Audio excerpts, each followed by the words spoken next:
Hi guys, welcome to the Grapplers Academy. Bonafide PT, coached by Si. Make sure you hit us up on all the social medias with the Grapplers Academy as well, and hit the like button, drop a comment below and let us know your thoughts on today's episode, and also make sure you hit that subscribe button. I'm upset actually. I need to get some admin out of the way first. I got decimated in the comments last week on the poll that I put up about being not winning the pros down. What you guys don't actually realise is that Si's only sat about a foot away from the camera and I'm at the back end of the room. Looking out-angled every week. The reason for that is like Bond's, I'm a little midget and Bond's like 20 foot tall, so we kind of get like the eye level right. It's a perspective shot. Yeah, so fuck you all. We had Polaris this weekend, didn't we? Some matches on there we were talking about beforehand. I think one of my favourite matches, and especially on the prelims, was Leipzig. Just a fucking dominant, wrestle fucking sort of match. The sort of jiu-jitsu that we talk about here a lot, like gnarly top pressure, like catch wrestling sort of style. Really dominant performance, and I think it was one of the standout ones from the evening as well, because there's a lot of talking about it. Oh, decent. Yeah, I still need to get around to watching the card for that, to be fair. Just bonkers weekend. Yeah. But from what I've heard, like the whole card was really, really good. I think Jed Hugh broke AJ Agazar's foot as well, from what I've seen. But did Agazar go on to win? Do you know, I don't even know what the results were for the main card. I've not watched the main card yet. I've watched the prelims and I've not watched the main card yet. Just seen a couple of little clips of the main card. But it looked like a nasty foot, like pressure on the foot that he had. I don't know whether it was a full break, but Jed kind of stopped. He's like, "You all right?" So I think just subject that like after, because the All Stars event on the weekend, and it sort of come up last night as well, sort of recapping the weekend about playing to the referee. And I think Jed stopped before the referee stepped in, so it's kind of like fair play to Jed for not wanting to hurt his opponent, but in the same light, it's on the opponent to tap, and unfortunately, if that does result in your opponent being injured, it's not your responsibility as the competitor who's putting the submission on to stop the fight. It's on the referee there. They're there for the fighter's safety. And like it happened quite like a few bad decisions at All Stars over the weekend. Just quite bad reffing, to be fair.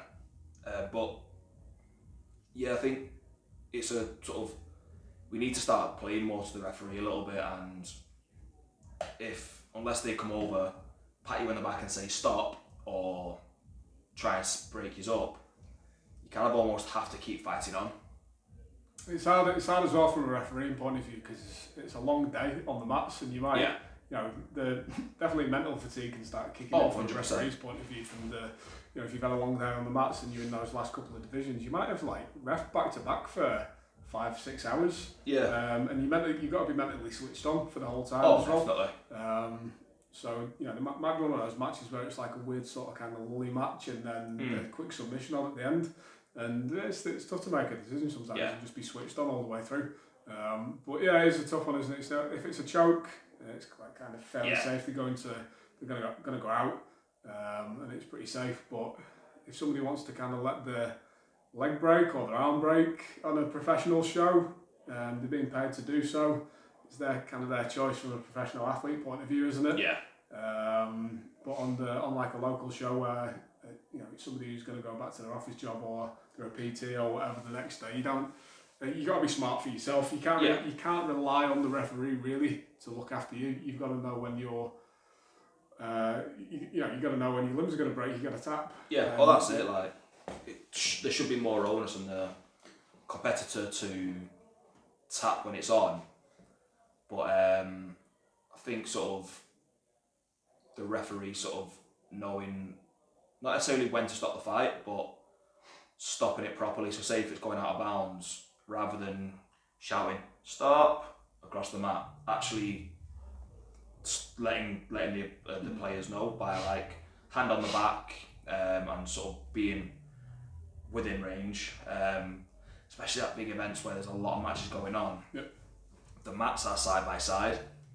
So unless you've got a hand on your back saying, yeah, we're talking about stopping on this mat, you could think it's the next mat being shouted stop, or you could think it's somebody on the sidelines just trying to play a bit of mischief. Yeah, you're in your match, you're in your moment, aren't you? Yeah. Like, kind of, you get that tunnel vision sort of thing, and you're just focusing on the match. So like the sensation of somebody coming touching you, rather than just a shout or whatever. And sometimes you can't even hear anything if you're on the match. If it's a big enough event, these coaches shouting this and that. It's definitely a touch and a reset. But again, depending on what the rule set is as well, like making sure that if you are going to reset in the same position that the match has been stopped in, that you're doing that. But then also as well, it's like if it's kind of close and maybe it wasn't a submission. You see a lot of matches like people arguing after the reset about it being like something really particular. So just making sure that if you are going to reset it in the same position and not just stand it back up in the middle, that the position is correct. Yeah. What's your thoughts on the whole paro and combats instead of saying stop and go? I mean, if that's what you want to be about, then it's Brazilian Jiu-Jitsu. Because like, for me, it's sort of like a lot of clubs don't use that terminology, and the first time you hear that kind of terminology will be in a competition. There's someone shouting paro, you're like, paro what? Parrot? Parachute? Like, what you on about? And Was there some confusion about that this week? I don't think I heard that, but I've heard it many times at different competitions, and it's like, you just start and stop, go, stop, fight, stop fighting. Like, yeah, I mean, I think using terminology that everyone's gonna know. Yeah, for a lot of competitors, they're going to be quite amped up and hyped up on the day. Yeah, they might have been like excited for it for a lot of weeks, so the hearing something weird that they're not used to might be quite off-putting. But like you said, they might not even know what it is. Yeah. So just keep it simple. Like, if somebody's looking confused as fuck because you just said something that they don't know, just maybe they're like, go. The old KISS method. Keep it simple, stupid. Yeah, absolutely. But other sports as well, like they have the like ippon and stuff like that for judo or whatever. It is the terminology for the sport. So. Yeah, but I guess like in like judo, you're taught in those terms, so you kind of learn the Japanese phrase for the throws, the submissions and things like that. There's a lot of clubs I know in the UK anyway, where they're just using armbar, arm lock, not what the Japanese terminology is, or double leg takedown, or a foot trip instead of a sumigaichi. Or what are your thoughts then on for like competition classes having it where there's an element of like teaching about the points that you score for passing and holding certain positions and stuff like that, so competitors are more aware when they're coming in rather than a competition class just being like, right, we're sparring? I think having a mix of the two of them like really good, because not every competition is going to be based on submission only, and if you don't have the awareness of the point system, you could be the greatest submission artist but lose out on points. Just from somebody taking you down, passing your guard and holding you there while looking busy for the remainder of the clock. They'll do the old quarter guard trick and keep sticking the foot. That's a good old little trick as well. Up 30 points. Yeah. I think they've kind of tweaked that rule now, haven't they, where you've got to do something significantly different rather than just tapping the foot in and out of the quarter. I don't know, I have to have a look at that, because my understanding is once you've done the points for mount and back, you have to go back through the guard to then work through for them points again. Basically just tornado around the person. Pretty much, yeah. But then knee on belly, 2, 2, 2, 2, 2, 2, 2, 2.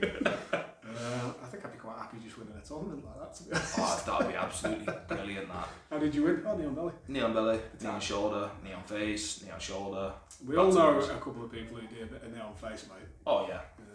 I'm one of them. Matt Townsend, I'm not naming names. I'm not holding back on this one. You know you are, you're a cunt. And when I came down to ASW on an open mat after not having trained with him for I mean, he probably left the club like 2 years ago, and he had a bit of a reputation there for being dirty. And we came down, and the first thing that he did when I rolled with him in the first round is I came to the side, let him get past my guard, and he put his knee on my face straight away, and I was like, "You've not changed, mate." And everybody else in the class from ASW was like, "Oh yeah, Matty's dirty, isn't he?"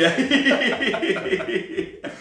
So if you ever roll in with him, expect it, but don't be afraid to give it back as well. Exactly. A little bit of an elbow drive into the ribs. Live by the sword, die by the sword. And he'll probably turn up with his rugby helmet on as well.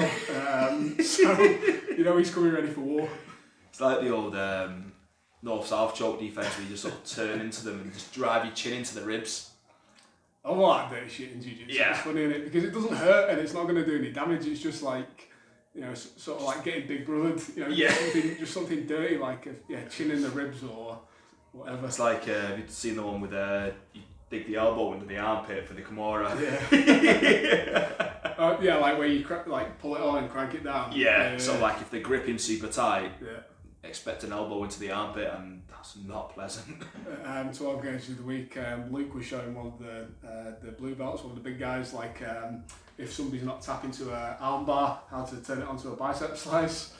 And pretty much almost immediately afterwards, he went and put it on Mark. And he wouldn't tap. He was just grinding it out. He's like, "Fucking." I can imagine the voice that he's. Yeah. Some gurgling sounds and some. Here's another thing though about it. Like Mark is the perfect example of this.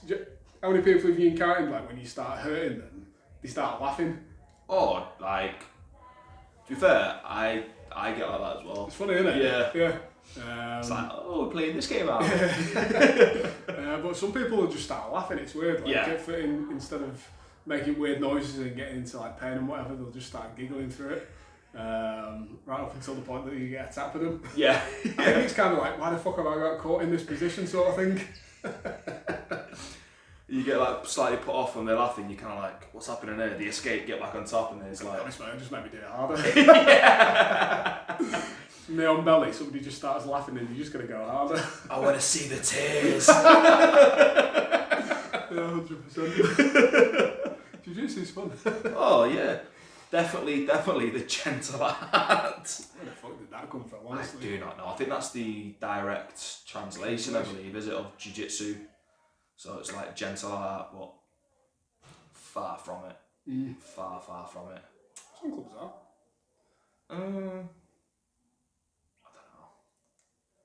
I know of a couple of, I don't know how gentle the rolls are at these little secret over 40s rolling events that they have every now and again. You know, they have the 40s, 50 pluses roll-ins where they stay away from the young 20-year-old blue belt savages. Do you reckon that's like relaxed rolling, or do you reckon it's just aggressive but everyone's a bit older? I reckon it's going to be full of dad jokes. It's going to be gnarly rolls, but then afterwards it's kind of like more dad jokes afterwards. But it's complaining about joint injuries and stuff. Yeah, like different joint injuries. To be fair, that's the young bucks that are coming up and beating them with speed. Not always though. Like I've rolled with some 40+-year-olds who have absolutely demolished me. No, absolutely. Pressure as well. I'll tell you what was interesting about back to the Polaris that I just thought as well is one of the main sponsors was Jiu-Jitsu X. Oh, okay. Which was quite interesting. They had it on the sponsorship on the visual banner, like the competitors' names on the match, and then it was like an advert in between as well. Oh, nice. So that's a good push there for Keenan and that platform that he's trying to push, isn't it? It's one that I keep meaning to actually subscribe to and sort of fully check out, because I've heard a lot of really good things about it. Yeah, we spoke about it a while ago, didn't we? And how that can, especially if they're getting the main sponsorship on an event like that, maybe become more of a rival for BJJ Fanatics, which is probably like the main go-to for most people. Yeah, I think the main issue with Fanatics is the actual website and the interface. It looks like it was made in the 90s and hasn't been updated. Yeah.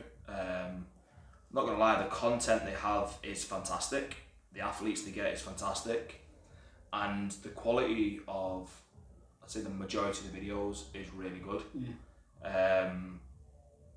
Just for me, the website really puts me off. Like I'm sure you've been there. Like any retailer where you go and try to buy something, even if it's the only place you can get it from, if the website is terrible, I'm rather just go without. Loading up like what is it, MS-DOS, like the Matrix, black screen and green. You just get the old egg timer that just keeps rotating around. Yeah, you've got to put like a terminal coding sequence in to find the run Gordon Ryan. You have to plug into the landline as well. You just hear that.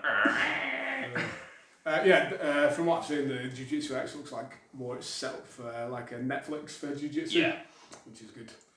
Love to see if they've actually got an app. I've not checked it out recently, the website, but I think they were advertising the app on the event at the weekend. Oh, brilliant! Because that will make the actual use of it 10 times easier. Say, because I think sometimes you have to purchase individual content, and I'm not sure if there's a subscription service with it as well. Not sure whether there is. I think it's like you're paying for the courses, isn't it? So you call them courses and you enroll in the courses. But I think we've spoken about this before, where it'd be good if you could pay like a subscription fee like a Netflix and just not be able to download the content, but be able to go on and have access to it whenever. Yeah. Pay like 15, 20 quid a month or something like that, but have access to everything. I think that somebody's missing out a trick on that, but it seems like the Jiu-Jitsu X platform could be the one that goes down that route, the way that they've got it set up.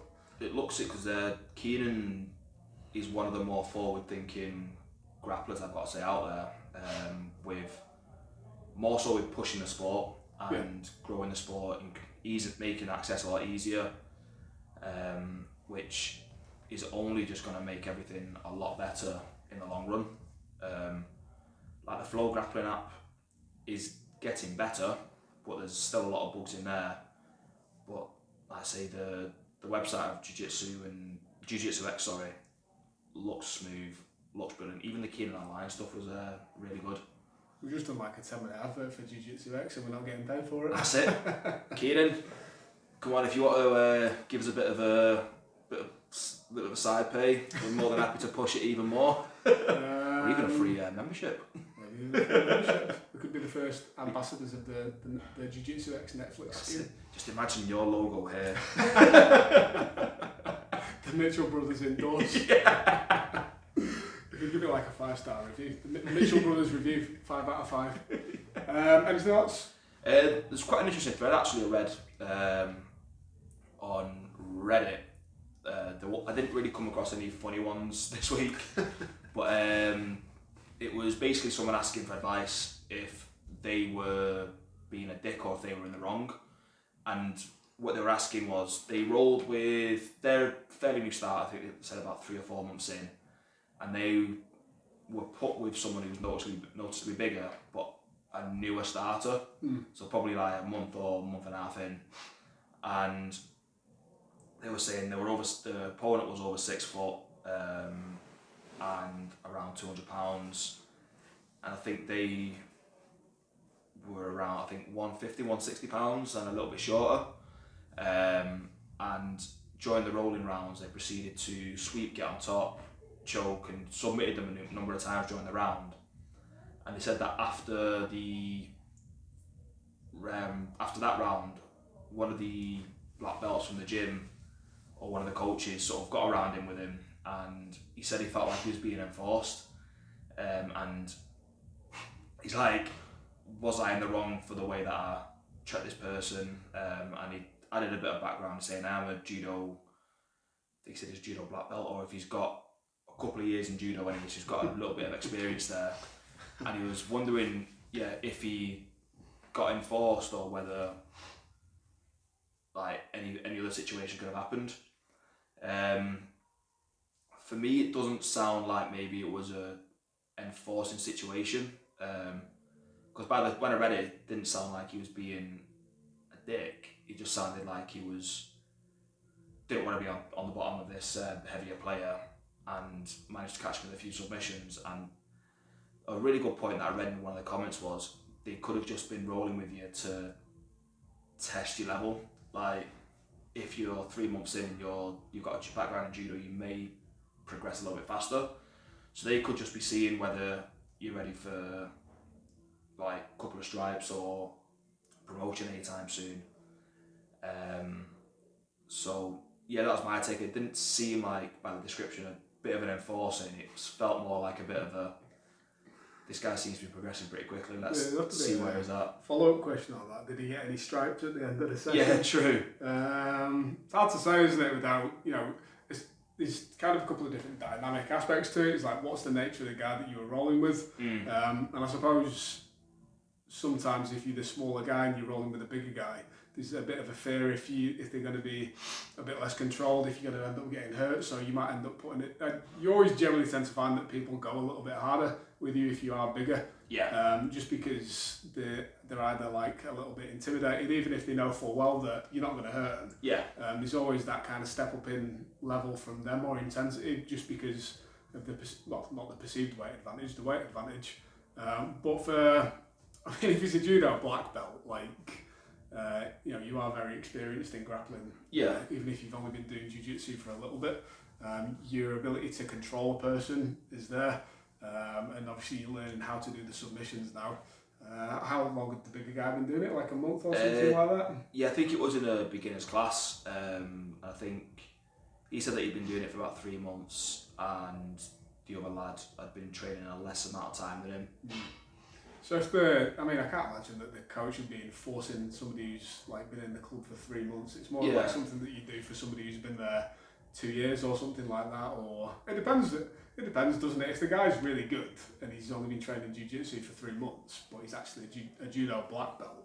I don't know. It depends on different clubs handle it. Some clubs might just say like, tone it down a little bit. They can't really say to the smaller guy, use a bit less strength.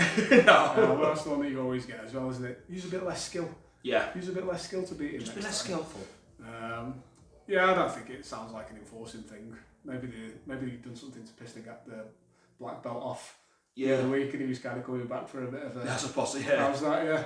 Might have just been a bit of a poor timing situation, and he just sort of read into the situation a little bit differently. It depends how it looks from the outside as well, because the instructor might have been watching it and being like, yeah, you are being a bit too much with that guy there, because we've all either seen or been in a round where you are really just dominating and just ripping through them for like as much pressure as you want, and then getting a sub and just rinse and repeat. Yeah. And sometimes that is a little bit too much. You're not giving you got to think about it. Like if you have dominated them and got a sub out of them in the first 30 seconds, you can probably kind of realise like, right, I'll probably get the better of this guy, even though he is a bigger guy, and then just tone it down for the second half of the match or whatever. You're always going to run the risk of them getting on top, and you might get squashed a little bit. But if you can get, if you've got good control and you can really dominate them, then the best thing that you can do, realistically, in my opinion, is try and help them out. Yeah. And what you definitely don't want to do is really fuck them up early on when they're getting started, and then when they do acquire a bit of skill later on, they're going to come back and crush you hard. Oh yeah, you're going to go straight onto that list. Yeah. I think as well, like piggybacking off what you said before, is definitely, like you said, help them out. Like if you're a more experienced player rolling with a less experienced player, and there's a noticeable discrepancy in skill set, regardless of strength, there is going to be an element of you gotta just sort of beat them, even if they're sort of running through like a bull and just being reckless with it. You should be able to control it to a degree. If they get on top, great, work your escapes, but allowing that less experienced player to work a little bit, even if you're just wanting to go, okay, I want to work my guard passing, pass the guard, secure side control, let them recover, let them practice their side control escapes. Oh, I've got pass guard again. You're getting a lot of active reps with someone who's going to react differently to the other training partners. It depends what how he was putting the pressure now. The submissions were as well, weren't it? Because if it was like a quick pass, boom, armbar, just nice, no pressure, it's kind of different. And I don't know, you need to, I think always when you go in with somebody, even if it's like 3 months, if you're noticeably different from them, or if you've been training 6 years and somebody else has been training 6 months, it's like we've always said before, do enough where you can get your reps and drilling in and around, but at the end of the day, everybody on the mats is somebody that you want to try and bring up to your level. Yeah. So just smashing them doesn't benefit anybody. No. You might get a quick, great, I'm really good, I can beat that guy who's been training a less amount of time than me. But long term, if you're not developing your training partners, you're going to have a room full of people who aren't really much used to you. that's the thing. Like once they get a bit more time in and their skill set develops, you're gonna have a valuable training partner who you can have those rougher, faster paced, tougher rounds with. So, like I say, with the less experienced ones, kind of baby them a little bit. Not necessarily baby them where they, in the case of no pressure, you're letting them do everything. Like still make them work, but let them work. Yeah. So ease back a little bit on that crossface if you're noticing that they're really not liking it and they may not be used to it. Because having this conversation the other day where it's like, at the start when someone puts a gnarly crossface on you, you're kind of like, oh, this is horrible. And then after a while, you're kind of like, that's it, it's fine, it's normal. Yeah. Knee on belly, probably harder to get used to, but you get used to the gnarly pressure, and it's just through exposure and exposure and exposure and just rinse and repeat. Psychologically dealing with it as well, isn't it? Yeah. Not just as well as the physical pressure of it. It's like getting psychologically used to being in those bad positions and relaxing. But like the physical side of it, I remember the first time really getting back to rolling after that break over COVID. Like I just noticed myself getting bruises on my forearms and stuff. It's like, never used to bruise. What's going on here? I just got soft. Not getting used to like getting grabbed and pressure, and I was like, didn't hurt, but I woke up with bruises the next day. I was like, can I ever get bruises? What the hell's going on? Like a 90-year-old lady. But I think the lesson to take away from that one is be nice to your training partners. Yeah. And then build them up and develop them. The time and place for the mat enforcer will always be there. Oh yeah, 100%. There's always somebody watching, somebody ready to enforce. But as well, like, the more time you spend at the club, you get to know who those rounds are, and like I'm sure you've done it, and I know I've done it, where if you see somebody rolling with a less experienced player, you'll try and catch their eyes and just sort of go if they're taking the pressure too much. Or another one that I've been doing is, if I'm noticing the less experienced players really struggling, I'll go over and I'll coach them, and the other person will be like, they'll notice straight away and be like, yeah, let them work a little bit. It's like don't judge a book by its cover sort of thing as well, isn't it? Just because he's a bigger dude doesn't mean that he's necessarily going to be like super aggressive and coming at you. And if you're thinking about it from like an experience point of view, if you're the guy who's been training a bit longer, just put yourself in a scenario where it might not be jiu-jitsu. Let's say you go somewhere else and you try to learn a new skill or something like that, and just somebody's being like a super aggressive dickhead with you. It's not going to be enjoyable, is it? Like, let's say, for example, you want to go, I can't really... If you go to a pure wrestling club? Yeah, wrestling or something like that. Yeah, exactly. Or anything, any other sport. But wrestling's a good example. You go in there and you're going in to try and learn, and then somebody just fucks you up for a whole round. It's like, was that actually very enjoyable? Probably not. Did you learn anything from it? No, you just learned how to get beat up for 3 minutes because they didn't really bother teaching you anything. And then the hour that you've gone down there out of your way to go and learn has just been wasted, and you come away feeling like shit because the guy's probably not talked to you, you've not made a friend, you've just been beat up, and actually it was an invaluable experience all round. Yeah. And now you've got to make the decision whether you're going to go back next week, and then if you are, you don't want to go with that guy. No. And if you do get paired up with him, you're like, fuck, I'm just going to get fucking beaten up again here. Yeah.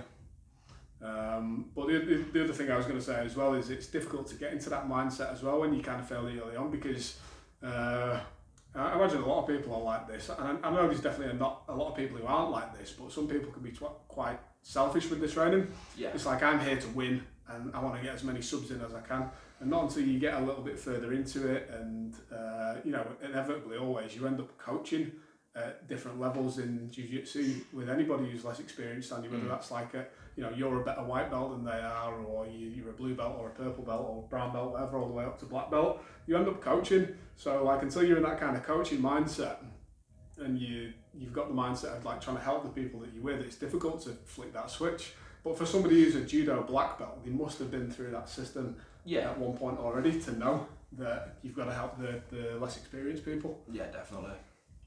And it'd be just like a similar thing with other examples like boxing. Yeah. If you go to your first boxing session, even if you had years and years of experience with some other martial art, getting punched in the face isn't easy at the start. And if you're in a round with somebody and you're just getting leathered, and they don't realise it, to take the tone down, the notch down a little bit, and just they're trying to make an example of you, basically. You're not going to go back. You're not going to enjoy it, and for longevity in training, you've got to be enjoying your training. Yeah, I think from the point of view, the less experienced person coming in as well is like try and be nice to people. Yeah. So that there's less likelihood that they're going to want to fuck you up. Yeah, like learn the name. Yeah. Like from a coach's aspect, there's a lot of mats and a lot of names on the mat to remember.